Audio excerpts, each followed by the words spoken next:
Magandang umaga po sa ating lahat. Ayan. So, this morning po, magpapatuloy po tayo mag-aral sa Philippians po mga kapatid.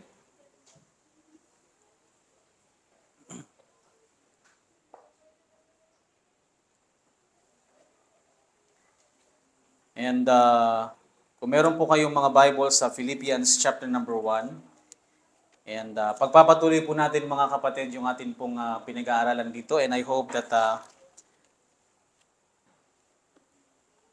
masabayan po natin itong mga kapatid. And last week we studied about Philippians chapter number 1 verses 1 through 5. And this morning po mga kapatid, we're going to study Philippians 1 verse number 6 po mga kapatid. Amen? And if you are there, tayo po tayo kung nakita nyo na po mga kapatid at basahin po natin ng sabay-sabay. Philippians chapter number 1 verse number 6. All together now, ready, begin. Being confident of this very thing, that he which hath begun a good work in you will perform it until the day of Christ, Jesus Christ. Dear God, Heavenly Father, we thank you for this wonderful morning that we have. Salamat Panginoon sa kabutihan niyo po sa amin. Lord, I pray that you will continue to bless us. At ikaw, Panginoon, patuloy mabigay po sa amin ng kaalaman ngayon pong umaga pong ito, Panginoon. Na Lord, makita po namin ang dapat namin makita at matanggap namin ito, Panginoon, sa iyo pong biyaya, O God. Lord, I pray that ikaw pong gumamit sa akin na maging channel of blessing sa mga tao, Panginoon, na makita po namin ang katotohanan na nanggaling po sa inyong salita. Salamat, O Diyos, dahil binigay niyo po ang iyong Panginoong Jesus na namatay doon sa krus ng Kalbaryo para sa aming kasalanan, nilibing at muli na buhay. Pagpalaan niyo po yung bawat sa amin sa matamis na pangalan ni Jesus. Amen at amen. Pwede na po kayong maupo. And again, this morning we're going to study in the book of Philippians po mga kapatid. And I hope that sa ating pong pag-aaral ng Philippians po mga kapatid ay makita po natin yung dapat nating makita mga kapatid at yung mga bagay na dapat nating malaman mga kapatid. So last time we studied about things in being on a bishop at sa deacons and peace from God. And also how Paul was thankful and always remembered the people, even in their prayers. And isa pong mga bagay mga kapatid is yung kanilang fellowship in the gospel from the first day until now. So makita natin mga kapatid that the Philippians, where they're standing, na tumatayo po sila mga kapatid sa katotohanan at sa kung ano po yung kanilang pinaniwalaan po mga kapatid.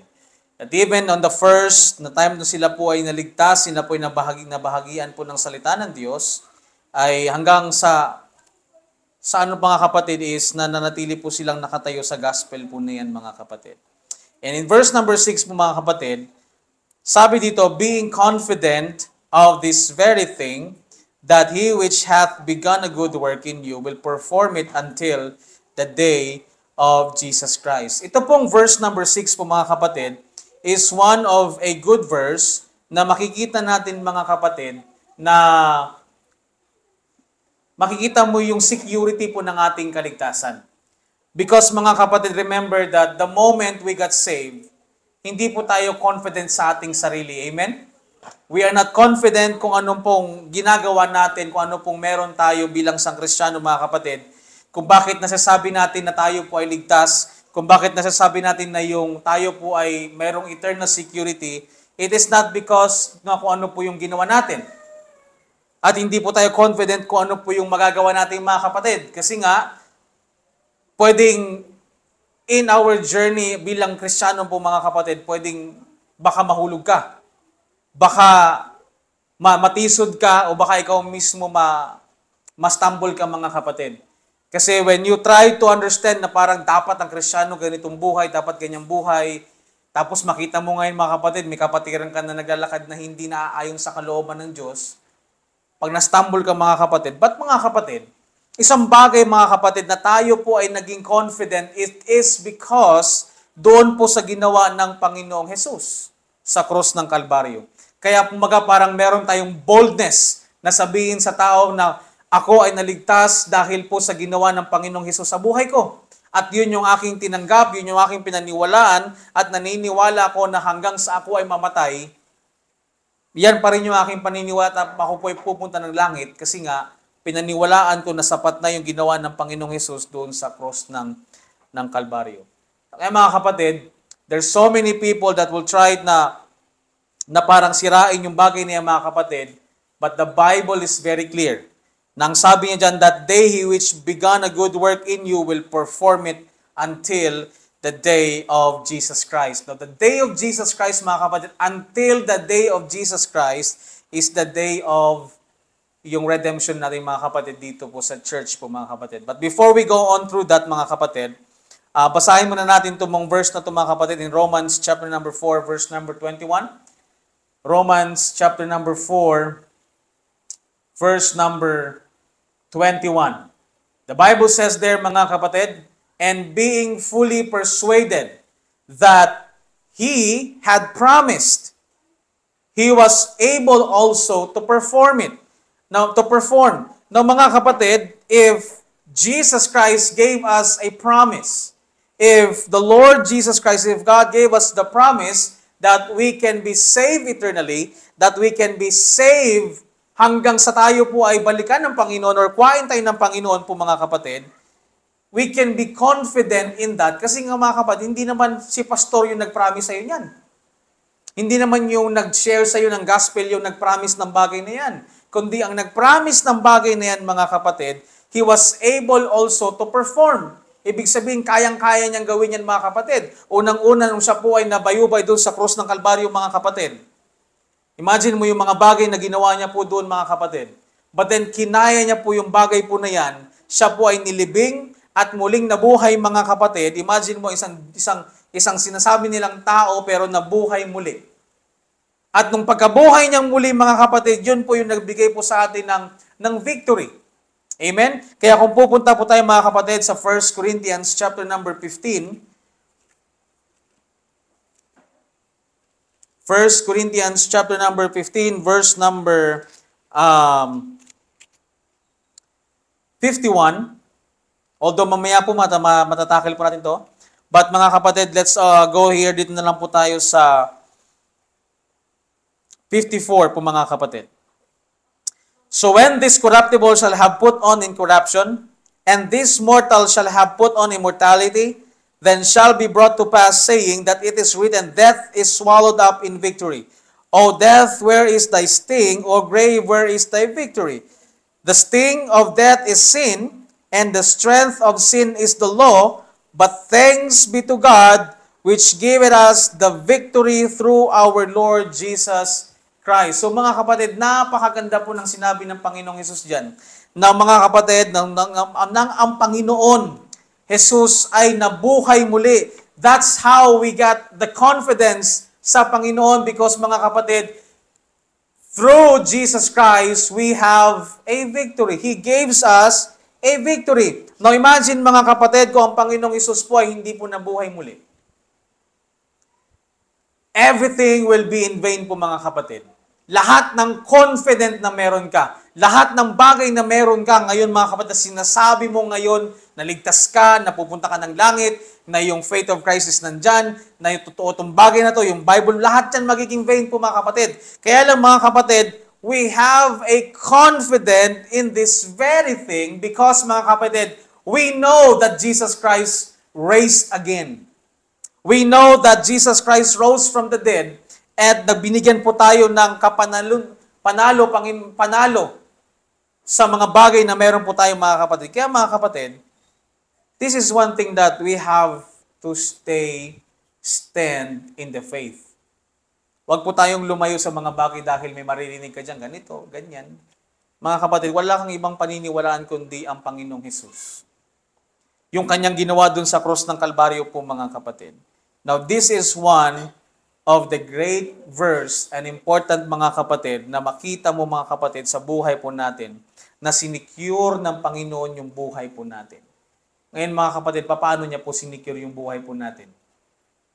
Imagine mo na yung bagay na nag-start sa iyo is wala namang iba, kundi ang Panginoon. Kaya kung bubuksan mo mga kapatid yung Philippians chapter number 2, verse number 14, 13, 13, na sinabi niyan, "For it is God which worketh in you both to will and to do of His good pleasures," po mga kapatid. Now mga kapatid, the Bible says that we need to trust in God, not in man. Huwag po kayong magtiwala rin po sa akin mga kapatid. We are all going to trust in the Word of God. At kung makita mo mga kapatid, na yung sinasabi po natin, yung pinag-aaralan po natin mga kapatid, is nakikita po natin sa salita ng Diyos, that's the time that we trust yung pagtuturo po mga kapatid. Kasi nakikita mo na nanggaling po sa Panginoon. Remember, Paul was saying in 1 Corinthians chapter number 11, verse number 1, that Paul says there, mga kapatid, "Be ye followers of me, even as I also am of Christ." Now, mga kapatid, you think about people who is following the leaders po, mga kapatid. Gagamitin nila yung Panginoon, gagamitin nila yung pangalan ng Panginoong Hesukristo para sundan sila, mga kapatid, sa kanilang bagay na ginagawa. Pero mga kapatid, makita niyo po mga kapatid, sa pagsunod nila, makikita mo na parang hindi naman tama yung pagsunod kasi it's more of yung tao na yung nabibigyan ng parangal, yung tao na yung na-exalt, yung tao na yung nakikinabang, mga kapatid. Now mga kapatid, it is good to say here, that sabi ni Paul, na "Be followers of me even as I am also of Christ," mga kapatid. Kasi mga kapatid, kaya tayo susunod kay Paul because he is a follower of Christ. Kaya ka po susunod sa isang tao kasi nga nakikita mo na sinusundan niya yung Panginoong Hesus. At yun mga kapatid, yung meron po tayong confident na hindi po tayo babayaan ng Panginoon, that He which hath begun a good work in you will perform it until the day of Christ. Kaya nga mga kapatid, ito po yung isang bagay na napakagandang balik-balikan na verse. Na makikita mo mga kapatid na tama nga, secure ako kasi yung nag-secure sa akin, may kakayanan. Amen? Kung ako magsisecure sa inyo mga kapatid, baka ilang linggo lang gutom na tayong lahat. But thank God mga kapatid na meron po tayong Diyos. That whatever He promised in this present dispensation mga kapatid, He will be able to perform it until the day of Christ. What does the Bible says in Ephesians chapter number 1 verse number 3? How God blessed us and gave us blessings po mga kapatid. Ephesians chapter number 1 verse number 3, the Bible says, "Blessed be the God and the Father of our Lord Jesus Christ, who hath blessed us with all spiritual blessings in heavenly places in Christ." So mga kapatid, basically tayo po bilang isang Kristiyano, wala po tayong ibang dapat pagkatiwalaan, kundi ang Panginoong Hesus lamang. Even, mga kapatid, sa ating buhay po bilang yung ating pong buhay. Na makita mo mga kapatid, ang dami pong mga tao na they believe in their own works. Na iniisip nila mga kapatid na kakayanin nila yung gumawa ng kabutihan hanggang sa dulo na ng dulo. Kaya kasi nabasa nila sa Bible na "He shall endure unto the end, the same shall be saved." Ay yung bagay po na yun mga kapatid, nakasulat po yan sa tribulation period wherein sa Jacob's trouble po mga kapatid. Ang tanong, baka kaya, pag ikaw kayo nandoon, kayanin mo kaya?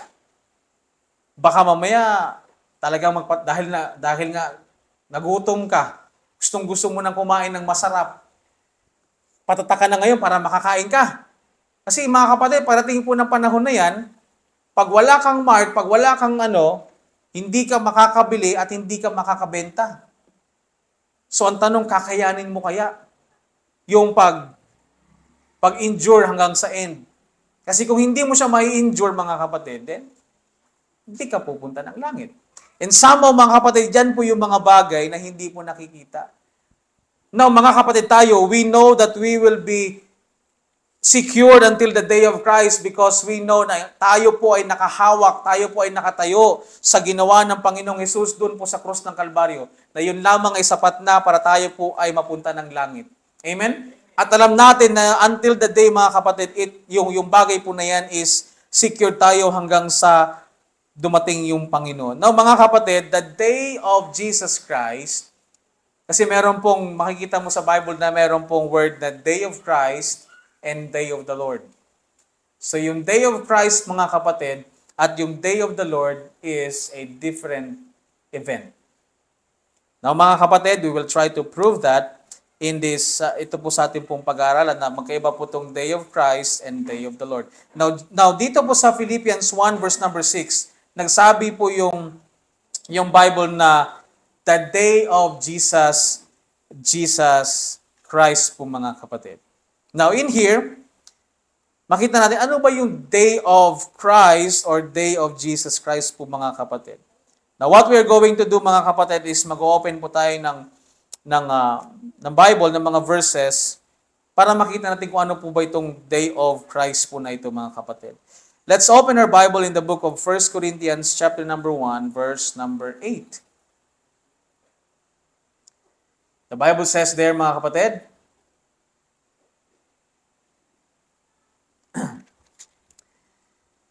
who shall also confirm you unto the end, that ye may be blameless in the day of our Lord Jesus Christ. Mga kapatid. So dito mga kapatid, makita mo na sino ba yung magko-confirm sa atin sa end? Para maipakita ka, may dala ka sa Panginoon, sa pagdadating, sa pagkukuha ng Panginoon sa atin, sa pagbabalik ng Panginoon, is blameless ka.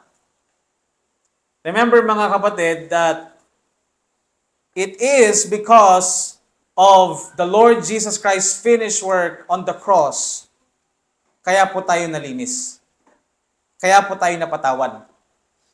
Kaya po tayo nakatanggap ng kapatawaran at kaya po tayo na-justify.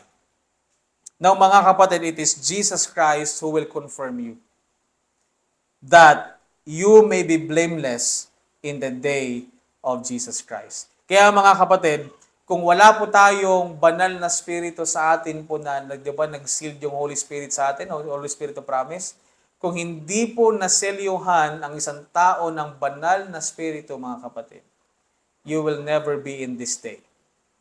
In the day of Christ, which is the blessed hope, or what we call it, the rapture of the believer, the rapture of the church po mga kapatid.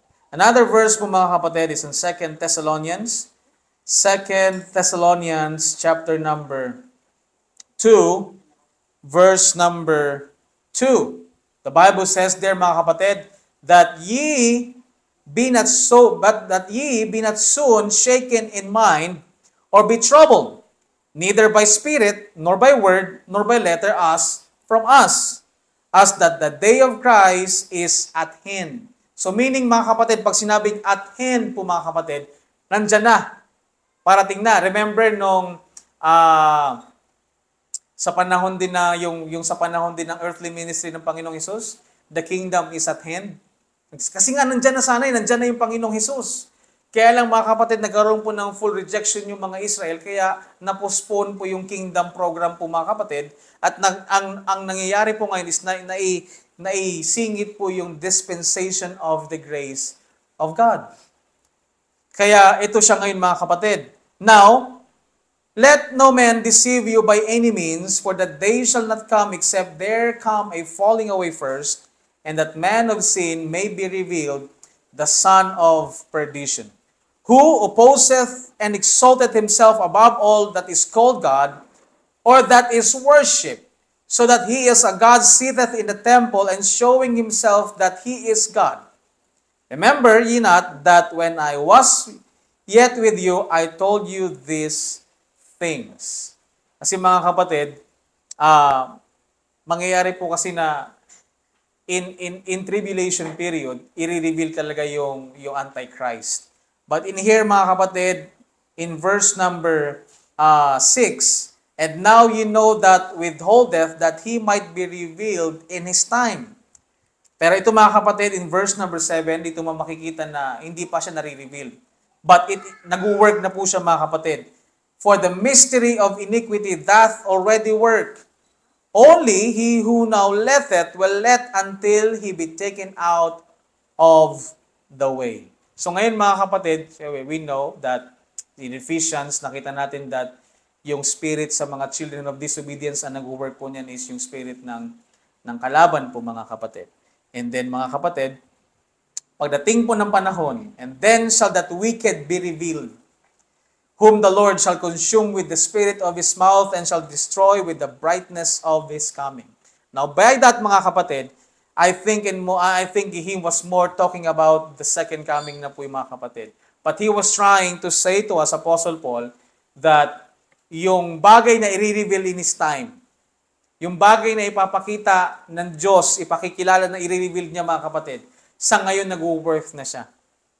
Kaya mga kapatid, kung mayroong mga bagay na hindi pagkakauna-unawaan, may mga bagay na nagkakaroon ka ng mga, parang confused ka sa mga bagay-bagay mga kapatid.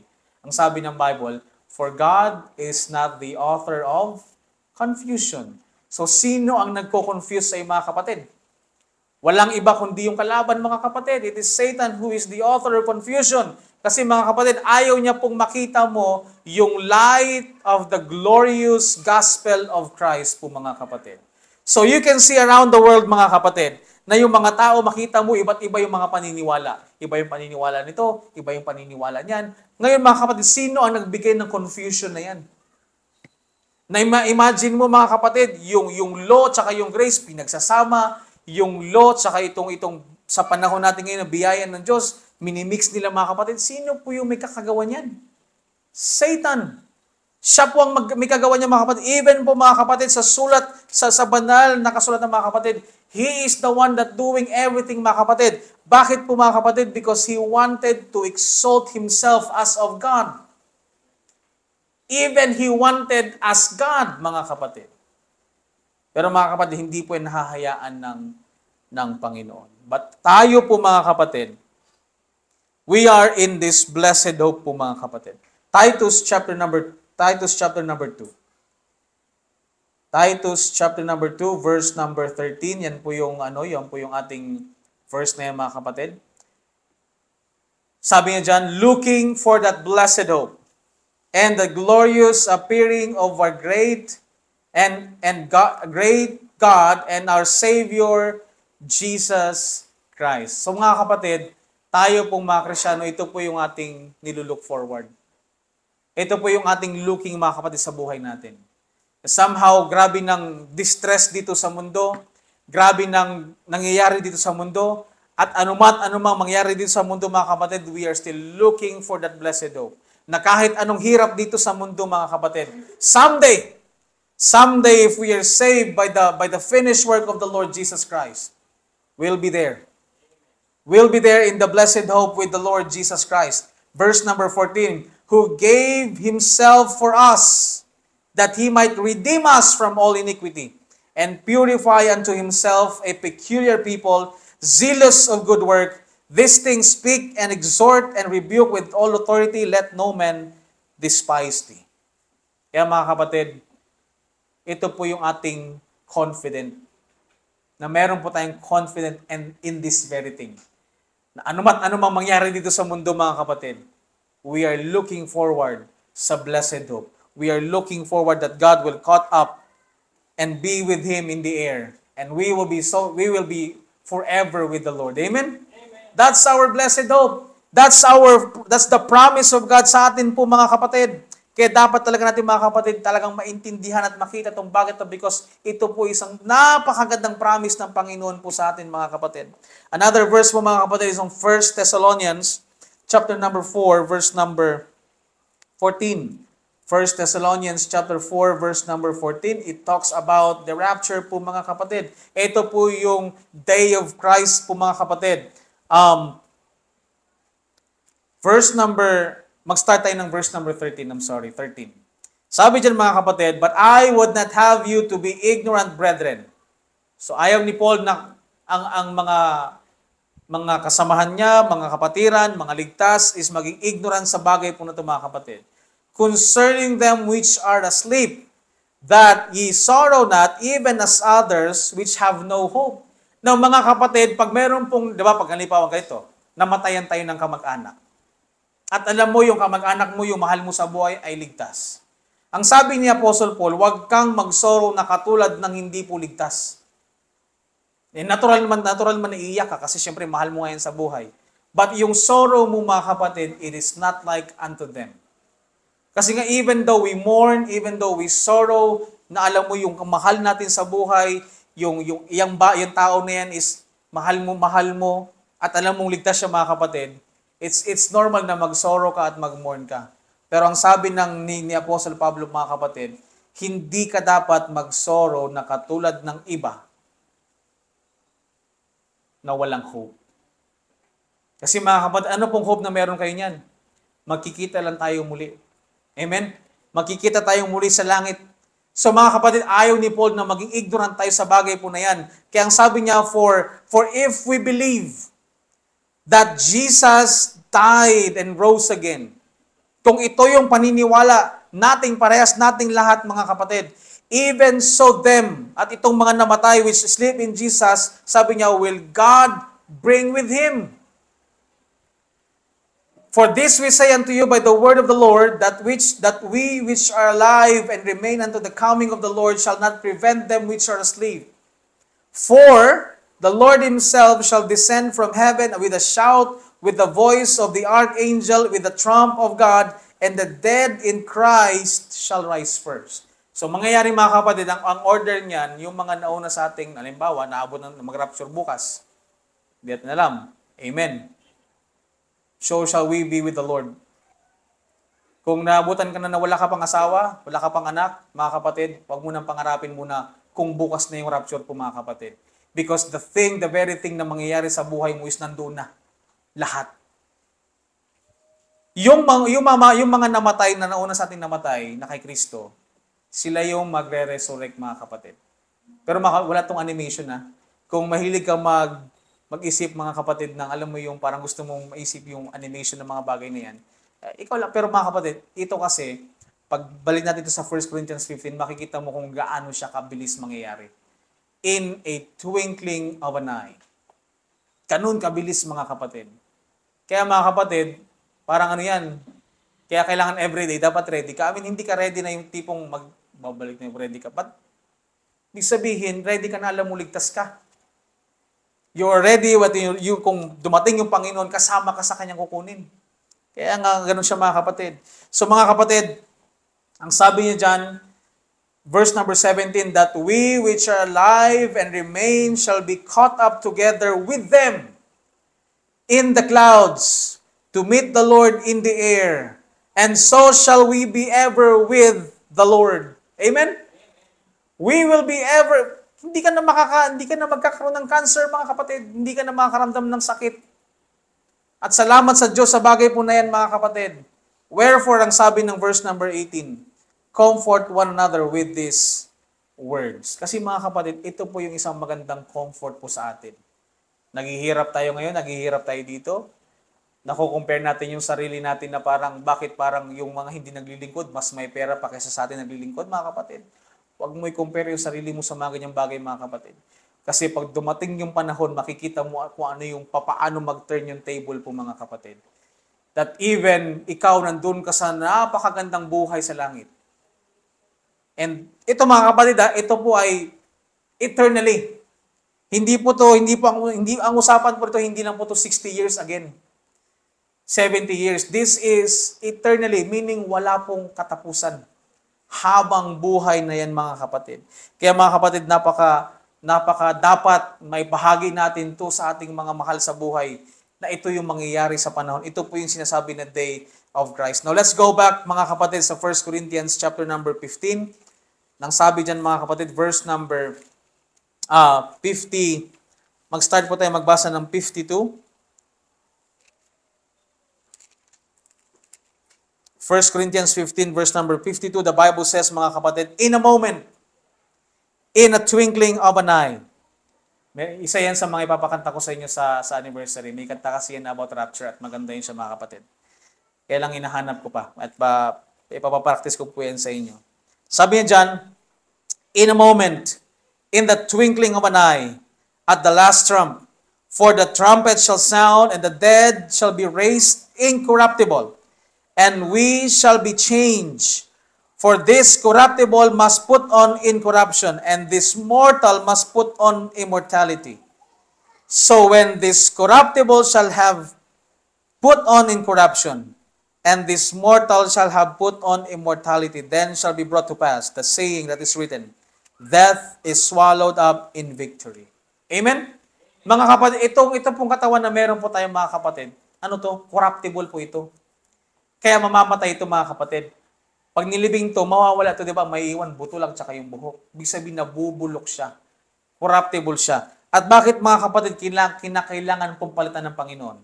Look at verse number 50 po mga kapatid. The Bible says there, now this I say, brethren, that flesh and blood cannot inherit the kingdom of God.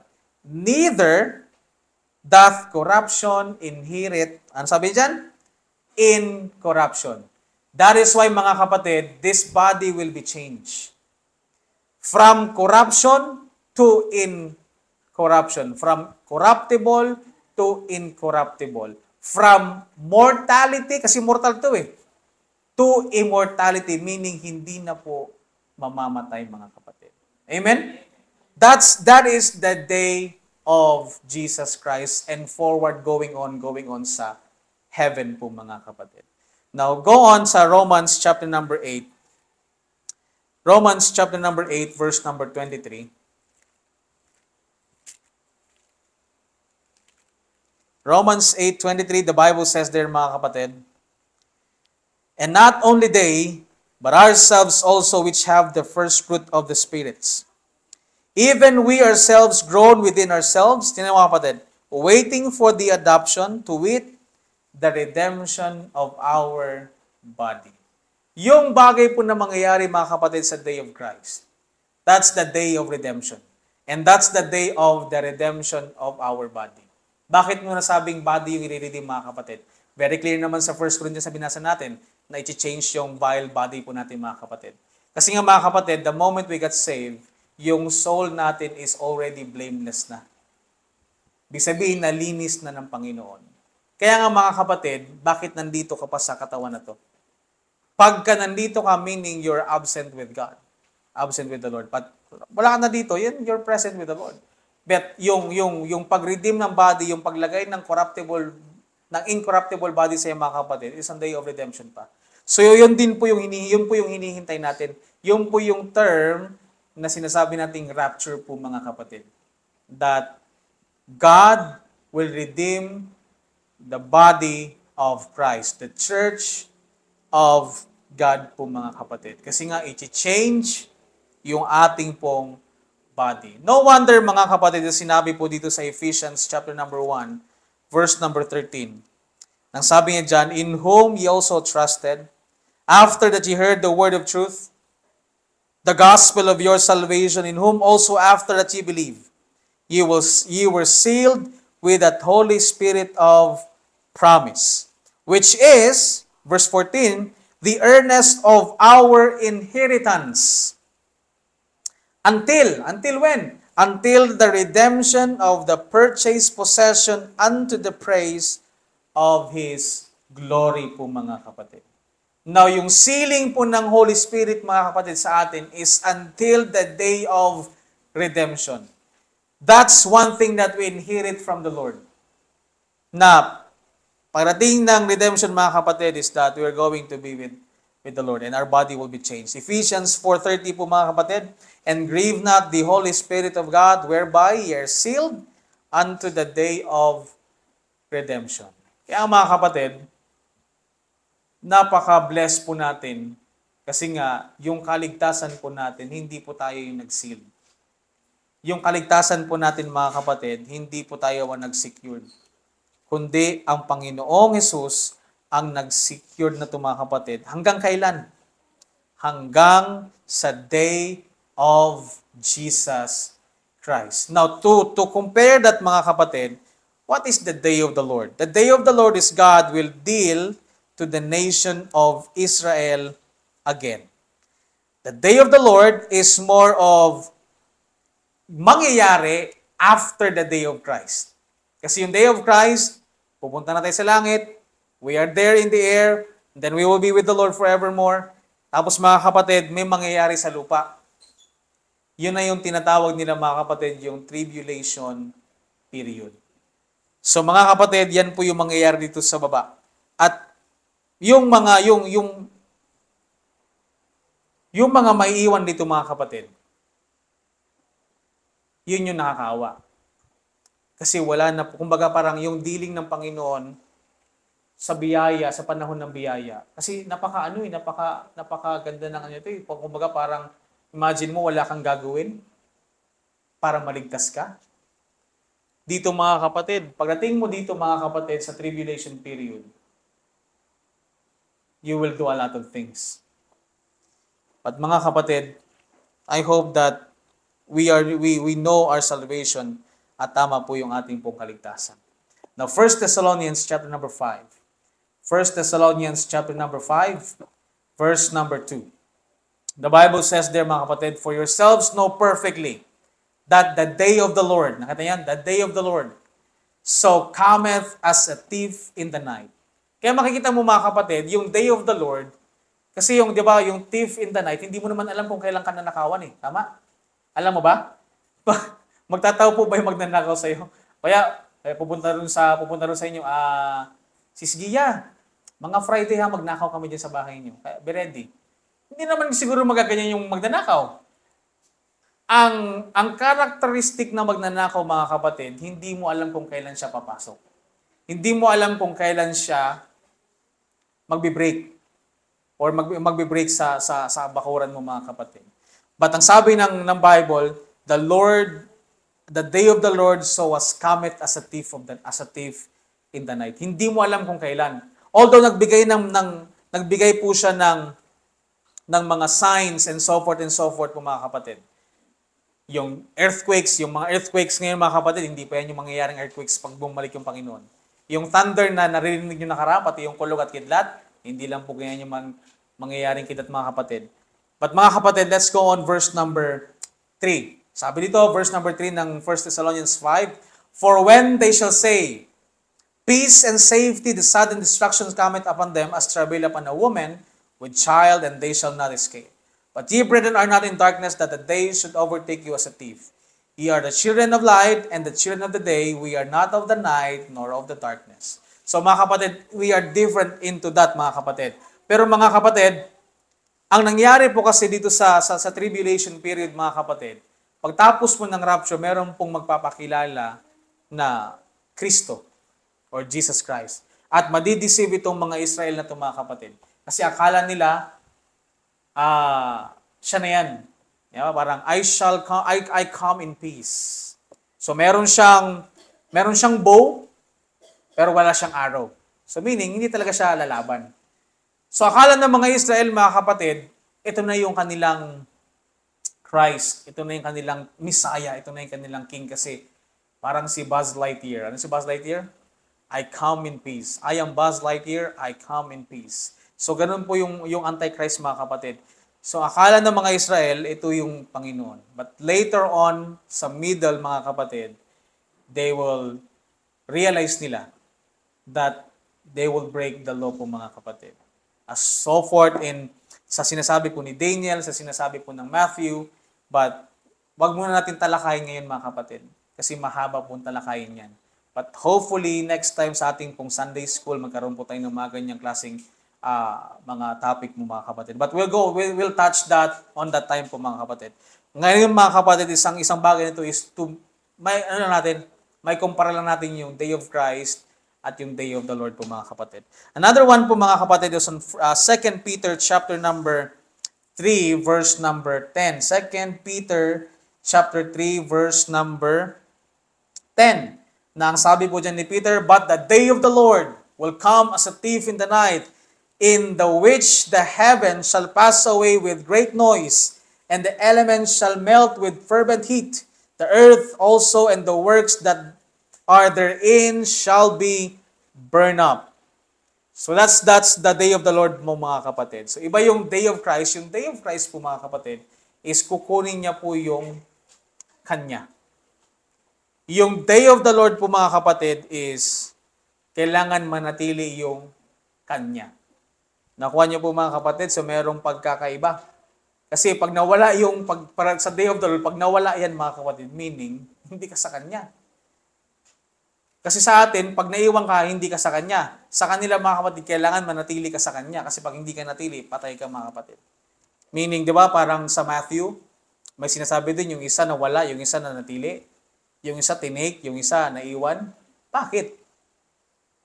So you have to think about that mga kapatid. But we're gonna talk about that more of kapag nandyan na po tayo mga kapatid sa topic po na yan. So ngayon po medyo bitin-bitinin ko muna kayo para magbasa kayo at mag-aral kayo mga kapatid. At mas magkaroon po kayo ng mas init po sa bagay po na yan mga kapatid. So mga kapatid, that's the day of the Lord and that's the day of Christ. The day of the Lord po mga kapatid is more on God will deal again sa Israel. Kaya kung mababasa niyo po mga kapatid in Jeremiah chapter number 30,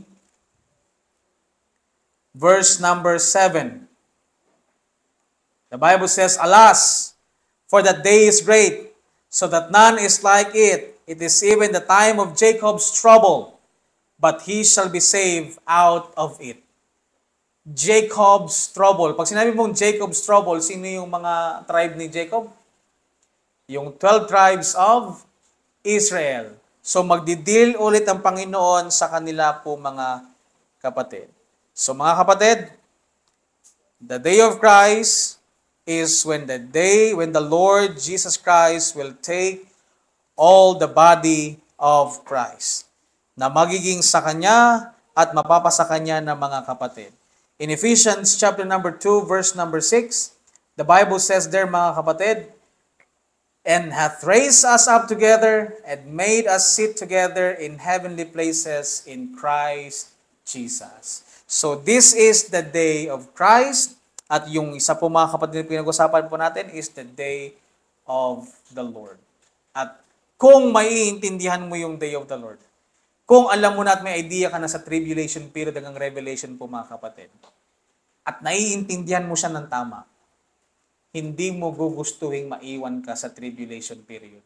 Lalong-lalo pa na ikaw ay Gentiles. Kasi ang dealing ng Panginoon babalik sa Israel. Amen? Although mga kapatid, syempre, may mga Gentiles na maliligtas po dyan.